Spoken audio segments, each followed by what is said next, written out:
What is going on, YouTube? Lamont at large here. I'm coming to you parked in front of room 19 at the Spence motel here in Madison, Wisconsin, a rather seedy motel if I do say so myself. I'm here really quickly to tell you about a very grisly, gruesome crime that occurred here on April 11th of 1997 by a man by the name of Brendan Grady. He came to rent this room on that dark, wicked night, and he had two things on his mind. Number one, maybe he wanted to get laid, but more importantly, the other thing, he wanted to kill somebody.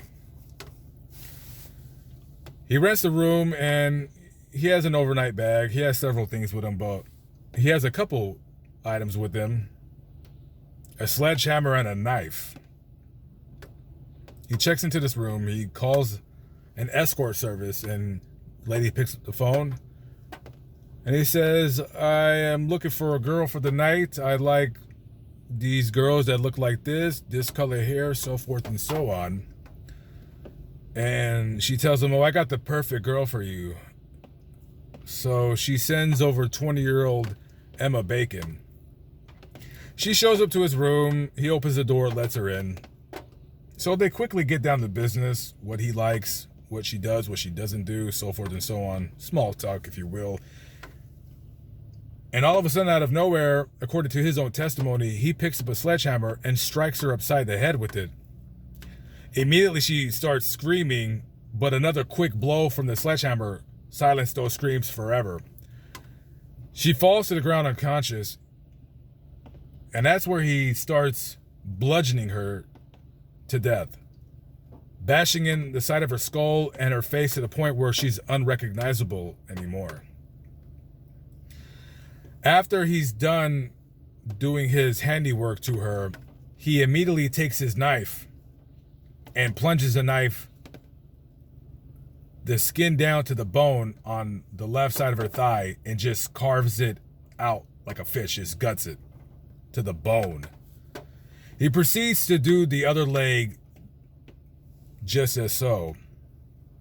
After he's done with that, he takes the knife and plunges it through her collarbone until the knife handle is at the base of her chest, guts her out to the pubic bone. But he's not done yet. Then he proceeds, as she's dead, bleeding blood everywhere, all over this very room that you see right before you, he proceeds to have sex with the corpse. And after he's done, amazingly enough, he calls 911 and says, "Oh, hey, I was walking by this room and I seen this crime scene." So the detectives come and they see what, in their own words, was the worst, bloodiest, goriest crime scene they have ever witnessed. Madison isn't a very big city, so it's, these kinds of crimes are pretty rare in its own self, but especially in a town that's not terribly big. So after interviewing him, he quickly just confesses to the murder. The trial happens very quickly. He was convicted of first-degree murder. He was sentenced to life in prison. And he did a couple interviews with local news reporters, local news outlets. And at the end of the day, there really was no rhyme or reason why he did this. It was just a crime of a true sociopath who just wanted to know what it was like to kill.